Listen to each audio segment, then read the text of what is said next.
like to explain the training I did this off season, I think you have to go back to next last year and kind of last year was the first year where I really had a full season where I didn't have an injury or I didn't have a big period of sickness or anything like that.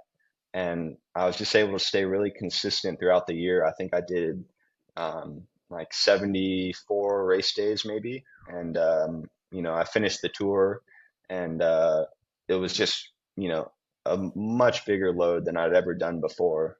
And, I think I was able to really recover well between all the races and kind of keep pushing the limit, like after the tour, I had 2 days off the bike, and then already on Wednesday I was doing 3 hours with some sprints and a few efforts to kind of keep the body ticking over because the next weekend I had San Sebastian, then the World Championships, and then like every weekend I kept racing after the tour, and I think that was really key actually because um, even in the third week of the tour, my body was reacting really well, and I felt like I was able to recover and do some of my best numbers of the race in the third week.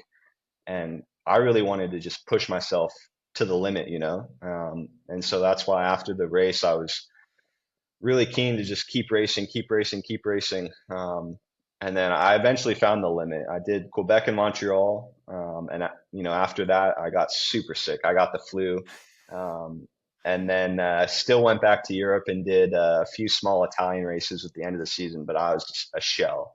But I really felt that it was important to get the overcompensation of all that racing, and then in the off season recover, take a few weeks off, and I mean, the difference I felt and from immediately when I started training in the off season was just night and day. Like I was a completely different rider. And I think that's kind of, everyone says like your first Grand Tour gives you a massive boost, but it really like there's no way you can simulate like exposure like that in training. And I think if you do it properly and you're able to recover well, it's really you can really see a lot of benefits from it.